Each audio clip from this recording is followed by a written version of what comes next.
Breaking news చూస్తున్నాం. Tariffs పెంపు పైన అమెరికాకి చైనా వార్నింగ్ ఇచ్చింది. చైనా పైన రెసిప్రోకల్ టారిఫ్స్ పెంచింది అమెరికా. 10% ఉన్న టారిఫ్ ఏకంగా 20% పెంచేసింది. అమెరికా విధిస్తున్నటువంటి సుంకాల పైన చైనా ఎంబసీ ఆగ్రహం వ్యక్తం చేసింది. టారిఫ్స్ పెంపుపై ట్రంప్ తీరు నిరసిస్తూ సోషల్ మీడియాలో పోస్టులు పెట్టింది. చైనాపై విధించినటువంటి టారిఫ్స్ తగ్గించకుంటే యుద్ధమే అంటూ వార్నింగ్ ఇచ్చింది. అయితే అమెరికాకు యుద్ధమే కావాలంటే మేము సిద్ధం అంటూ చైనా చెప్తోంది. టారిఫ్ వార్ అయినా ట్రేడ్ వార్ అయినా మరే ఇతర యుద్ధమైనా సిద్ధమే అంటూ ట్రంప్కి అల్టిమేటం జారీ చేసింది చైనా. అమెరికా అక్రమ వలసల సమస్య, డ్రగ్స్ నియంత్రణ సమస్యను పరిష్కరించాలనుకుంటే నేరుగా చైనాతో సంప్రదించాలంటూ ట్వీట్ చేసింది. ఇక సుంకాలు పెంచుతూ చైనాను బ్లాక్మెయిల్ చేసేందుకు యత్నిస్తోంది అంటూ కూడా చైనా ఎంబసీ అంటోంది. ఇక్కడ మీరు చూడొచ్చు, ఆ చైనా ఎంబసీ అఫీషియల్ ట్విట్టర్ ఖాతా నుంచి ఈ యొక్క మెసేజ్ రూపంలో ఈ యొక్క విషయాన్ని వెల్లడించింది. If war is what the USA wants, be it a tariff war, a trade war or any other type of war, we are ready to fight till the end.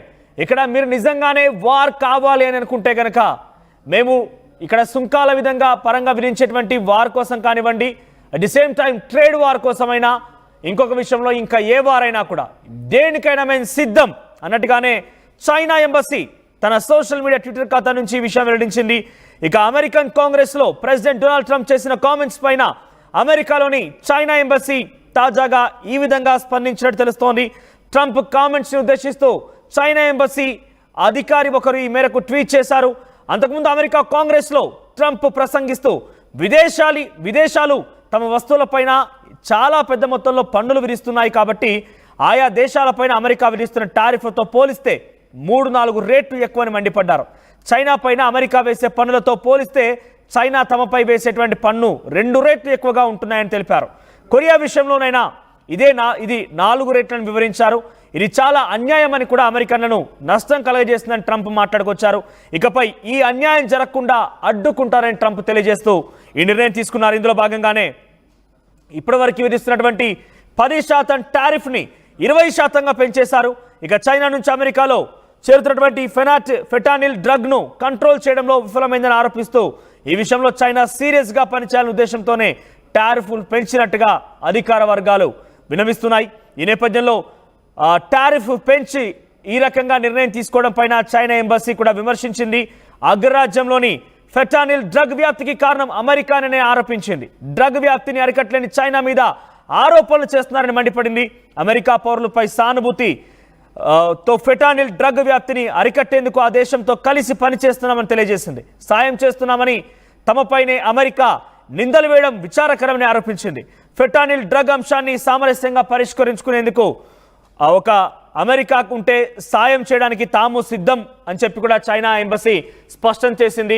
ఒకవైపు టారిఫ్ రేట్లు పెంచడం, మరోవైపు ఫెటానిల్ drugs అమెరికాలో విస్తృతంగా ప్రచారంలోకి రావడం, విస్తృతంగా ఇక్కడ విజృంభించడం గల కారణం చైనానే అంటూ చైనా పైన ఆరోపణలు మోపే ప్రయత్నం చేసిన అమెరికా ఈ నేపథ్యంలోనే యుద్ధానికి సిద్ధమని చైనా ఎంబసీ ట్వీట్ చేయడం ఇప్పుడు సంచలనంగా మారింది. దీనికి సంబంధించి మరిన్ని అప్డేట్స్ మా ప్రతినిధి సచిన్ అందిస్తారు. సచిన్, రైట్, ఏంటి చైనా ఏకంగా యుద్ధాన్ని ప్రకటించేస్తోంది? అంటే ట్రంప్ ఒకవైపు టారిఫ్ ఛార్జెస్ పెంచుతాము, ఏ దేశం కూడా తమకి స్నేహబంధం ఇవన్నీ ఉన్నప్పటికీ, ఇంక్లూడింగ్ ఇండియా ప్రెసిడెంట్, ఇండియాకి సంబంధించి ప్రధాని ట్రంప్ పక్కనే కూర్చోబెట్టుకొని కూడా మాట్లాడారు. ఏ దేశమైనా ఒకటే, మాకు సన్నిహితులు, దూరపు బంధువులు లేదంటే శత్రువులు ఎవరు లేరు, అందరికీ ఒకే రకమైన టారిఫ్ విధిస్తామని కూడా చెప్పుకొచ్చారు. అందులో భాగంగానే చైనా కూడా సేమ్ టారిఫ్ ఉంది. At the same time drugs విషయంలో కూడా చైనాను ఉద్దేశించి అమెరికా మాట్లాడిన పరిస్థితి. 2 విషయాలను ఉద్దేశిస్తూ చైనా ఏకంగా ఒక రకంగా దమ్ముంటేరా తేల్చుకుందాం, యుద్ధమే అన్నట్టుగా మాట్లాడుతోంది. సో దీని పర్యావసం ఎలా ఉంటుంది? ఇంట్రెస్టింగ్ గా ట్రంప్ చేసిన వ్యాఖ్యలకు సంబంధించి కావచ్చు, లేకపోతే సుంకాల పెంపుకు సంబంధించి, ఎందుకంటే ఎప్పుడైతే ట్రంప్ అధికారంలోకి వచ్చాడో మొదటి నుంచి చెప్పుకొచ్చాడు America first, at the same time సుంకాలకు సంబంధించి కూడా మరి ముఖ్యంగా సుంకాల విషయంలో ఎక్కడా తగ్గేది లేదు.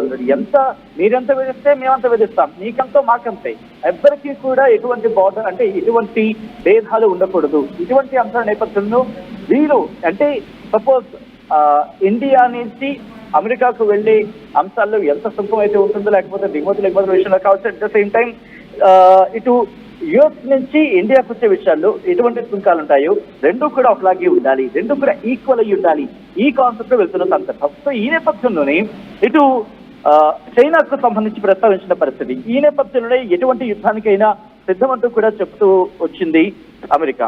అయితే ఇంట్రెస్టింగ్ ఇక్కడ చేసిన ట్వీట్ కనుక గురించి మాట్లాడుకుంటే ఇటు యుఎస్ కి సంబంధించి కావచ్చు, అట్ ద సేమ్ టైం మరి ముఖ్యంగా చైనాకి సంబంధించి minister of foreign affairs China ముందుగా ఇక్కడ ట్వీట్ చేస్తున్న సందర్భాన్ని చెప్పుకోవాలి.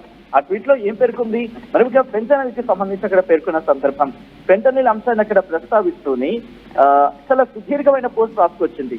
The fentanyl issue is a flimsy excuse to raise US tariffs on Chinese imports అంటూ కూడా.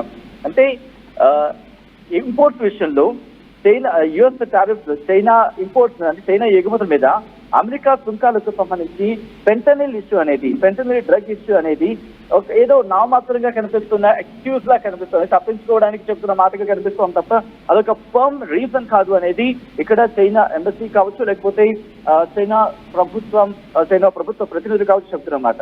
ఇంకో మాట వాళ్ళు అనడం జరుగుతోంది, our counter measures to defend our rights and interest are fully legitimate and necessary. మా హక్కులకు సంబంధించి కావచ్చు, లేకపోతే మా ఇంట్రెస్ట్ల మీద పోరాటం అనేది పూర్తిగా లెజిటిమేట్ అలాగే అవసరం కూడా అని చెబుతూనే మరి ముఖ్యంగా the US not anyone else is responsible for the fentanyl crisis in fact the US అంటూ కూడా చెప్పుకొచ్చింది. అంటే ఇక్కడ ఫెంటనిల్ కి సంబంధించి మాట్లాడుకున్నప్పుడు ఒకటే చెబుతోంది, అమెరికా మాత్రమే బాధ్యత ఉంది, ఇంకెవరికి బాధ్యత లేదు ఈ అంశానికి సంబంధించి. అమెరికాని is the US not anyone else is responsible. అంటే అమెరికాదే బాధ్యత తప్ప ఇంకెవరిది కాదు ఫెంటనిల్ క్రైసిస్ అనే అంశానికి సంబంధించి. మరి ముఖ్యంగా అమెరికాలో ఫెంటనిల్ క్రైసిస్ అనేది అమెరికాదే బాధ్యత అంటే నొక్కి చెప్పడం ఈ అంశానికి తీవ్రతను అర్థం పడుతోంది. దాంతో పాటు ఇంకా ఏం చెప్పడం జరుగుతుందంటే, in the spirit of humanity and good will towards the American people we have taken robust steps to assess the US in dealing with the issue. అంటే అమెరికా పౌరుల విషయంలో కావచ్చు, లేదా అమెరికా విషయంలో కావచ్చు, మరి ముఖ్యంగా మానవతా దృక్పథంలో కావచ్చు, ఆ కోణంలో ఆలోచించుకుంటే కనుక మేము కూడా యుఎస్ కి దోహదపడుతున్నాం, యుఎస్ కి మద్దతు తెలుపుతున్నాం, యుఎస్ కి సహకరిస్తున్నాం. ఫెంటనిల్ క్రైసిస్ సమస్య, ఫెంటనిల్ ఇష్యూ మీద ఉక్కుపాదం మోపే విషయంలో మేము కూడా రోబస్ట్ స్టెప్స్ అంటే కఠినమైన అడుగులు తీసుకుంటున్నాం అంటూ కూడా చెప్పుకొచ్చింది ఇక్కడ చైనా. ఇలా చూసుకుంటే పోతే సుదీర్ఘమైన అంశాలకు సంబంధించి ప్రస్తావిస్తోంది. లేదు కాదు అనుకుంటే మేము ఎటువంటి యుద్ధానికైనా సిద్ధం. ఎందుకంటే మనం చూస్తాం చైనాకి సంబంధించి ఎక్కడంటే కనుక మరి ముఖ్యంగా ఆ ప్రాంతాలకు సంబంధించి మాట్లాడు చైనా పరిసర ప్రాంతాలకు సంబంధించిన ఇష్యూస్ ట్రిగర్ అయితే కనుక అక్కడికి యుఎస్ నుంచి ప్రతినిధులు వెళ్ళడో లేకపోతే అక్కడ ఇష్యూస్ ఇటువంటి సందర్భాన్ని మనం చూస్తూ వచ్చాం. సో ఇప్పుడు ఈ సినారియోలో ఇప్పుడు కూడా ఈ ట్రేడ్ వార్ అనేది అఫ్ కోర్స్ ఇప్పటికే మొదలైంది, భారత్ కూడా పెద్దగా మినహాయించలేదని చెప్పుకోవాలి. ఇంకొక మాట అన్న పరిస్థితి, శత్రు దేశాలే కాదు మిత్ర దేశాలు కూడా అమెరికాని దశాబ్దాలుగా దోచుకుంటున్నాయంటూ చెప్పడం ఇటు ట్రంప్ తెలివిని ప్రస్తుతం అర్థం పడుతుంది. దీని మీద ప్రపంచ దేశాలు ఎలా రియాక్ట్ కాబోతున్న ఆసక్తిగా మారింది. ఇక చైనా విషయానికి చూసుకుంటే ఇప్పటికే మూడో ప్రపంచ యుద్ధం అంటే చర్చ జరుగుతున్న నేపథ్యంలో ఇప్పుడు ఈ ట్రేడ్ యుద్ధం కూడా జరగబోతుందా అనేది ఆసక్తికర చర్చకు మాత్రం దారితీస్తుంది. మనోజ్, సచిన్, సో మొత్తం మీద అమెరికా అధ్యక్షుడు ఏ నిర్ణయం తీసుకున్నా, ఆయన ఏం మాట్లాడినా కూడా ఏకంగా ప్రపంచ దేశాలను కూడా రియాక్ట్ కావాల్సిన పరిస్థితి, సేమ్ టైం కొంత ఆందోళన కూడా చెందుతూ ఉన్నాయి. ఆయన ఇటీవల కాలంలోనే ఏకంగా ప్రధాని మోదీని పక్కనేసుకొని ఆ ఇద్దరు కూడా ఒకే వేదిక పైన మాట్లాడుతూ ఏ దేశం కూడా అమెరికా నుంచి వచ్చేటువంటి దిగుమతుల పైన ఏం తక్కువ మొత్తంలో ట్యాక్స్లు వసూలు చేయడం లేదు, చాలా పెద్ద మొత్తంలో, ఇన్ఫాక్ట్ అమెరికా కంటే పెద్ద మొత్తంలోనే అక్కడ ట్యాక్స్లు వసూలు చేస్తున్నారు కాబట్టి మనం కూడా వారికి అంత ఈజీగా ఏమి ఇవ్వాల్సిన అవసరం లేదు, మనం కూడా అదే మొత్తంలో చార్జ్ చేద్దామని చెప్పి ఏకంగా ఇండియాను ఉద్దేశిస్తూ కూడా, maybe Trump is my good friend of course, కానీ నేను ఇండియా పైన ఏమాత్రం కూడా ఈ ట్యాక్స్ రూపంలో కొంత వ్యత్యాసాన్ని కానీ ఇతర దేశాలతో పోలిస్తే ఏం ప్రత్యేకమైనటువంటి వెసులుబాటు ఇచ్చే అవకాశం లేదని కూడా మాట్లాడుకొచ్చారు ఆయన. ఆ తర్వాత డోజ్ అనేది ఒకటి ఏర్పాటు చేసుకున్నారు, డిపార్ట్మెంట్ ఆఫ్ గవర్నమెంట్ ఎఫిషియన్సీ అంటూ ఏర్పాటు చేసి దేశ విదేశాల్లో అమెరికా ఎటువంటి విధంగా సహాయ సహకారం అందిస్తుందో వాటన్నిటి కూడా వెనక్కి తిప్పేసుకున్నారు. సుమారుగా దాని ద్వారా అమెరికాలో ఉన్నటువంటి కొన్ని కోట్ల రూపాయల డబ్బుని సేవ్ చేయగలుగుతున్నాం అంటూ కూడా ట్రంప్ చెప్పుకొచ్చారు. దానికి ఎలాన్ మస్క్ అధ్యక్షుడిగా ఉన్నారు. ఆ తర్వాత ఇప్పుడు రీసెంట్గా చైనాను ఉద్దేశిస్తూ అమెరికా కాంగ్రెస్లో కూడా ఈ యొక్క విషయాన్ని ప్రసంగిస్తూ చైనా కూడా చాలా పెద్ద మొత్తంలో ట్యాక్సులు వసూలు చేస్తోంది, ఏమాత్రం కూడా వదిలిపెట్టడం లేదు, అమెరికా నుంచి వచ్చేటువంటి అనేక దిగుమతుల పైన కూడా చాలా పెద్ద మొత్తంలో ట్యాక్సులు విధిస్తుంది కాబట్టి మనం కూడా అదే తీరుని అవలంబిద్దాము. సో ఇన్ఫాక్ట్ గతంలో చైనాకు సంబంధించి పెద్దగా ప్రస్తావించి చైనాను ఉద్దేశించి సపరేట్గా మాట్లాడకపోయినప్పటికీ ఈసారి ఒక డ్రగ్ విషయంలో ఫెనాటిలిన్ అనే ఒక డ్రగ్ విషయంలో కూడా ఆయన ప్రత్యేకంగా ఉద్దేశిస్తూ మాట్లాడుతూ అమెరికాలో విజృంభిస్తున్నటువంటి ఈ ఫెటాలిన్ అనే డ్రగ్ ప్రత్యేకంగా చైనా నుంచి వస్తోంది, అక్రమంగా వస్తోంది అని చెప్పి దాన్ని కంట్రోల్ చేయాల్సిన బాధ్యత చైనా పైనే ఉంది. కానీ చైనా దాన్ని పట్టించుకోవడం లేదు, ఇంకా విస్తరిస్తోందని చెప్పుకొచ్చారు. ఈ నేపథ్యంలో చైనీస్ ఎంబసీ రియాక్ట్ అయింది. ఆ కేవలం డ్రగ్ విషయం ఒకటే కాదు, టారిఫ్ల విషయంలో కూడా గతంలో 10% టారిఫ్ ఛార్జెస్ని కాస్త ఇప్పుడు 20%గా పెంచుతూ కూడా అమెరికా నిర్ణయం తీసుకుంది. ఈ నేపథ్యంలో టారిఫ్ ఇటు డ్రగ్స్ విషయం రెండిట్లో కూడా అమెరికా మాట్లాడిన మాటల్ని ఉద్దేశిస్తూ చైనీస్ ఎంబసీ ట్విట్టర్ ఖాతాలో ఒక సంచలన ప్రకటన విడుదలైంది. అదేంటంటే, మీరు డైరెక్ట్గా వారే కావాలనుకుంటే, మాత్రం యుద్ధమే కావాలనుకుంటే మేము సిద్ధంగా ఉన్నాం. మీరు ట్యాక్స్ల పరంగా యుద్ధమైనా, ట్రేడ్ పరంగా యుద్ధమైనా, లేదా ఇంకే ఇతర యుద్ధమైనా కూడా మేము సిద్ధంగా ఉన్నామంటూ చైనా తన ట్విట్టర్ ఖాతాలో ఈ యొక్క అంశాన్ని పొందుపరిచింది. Chinese embassy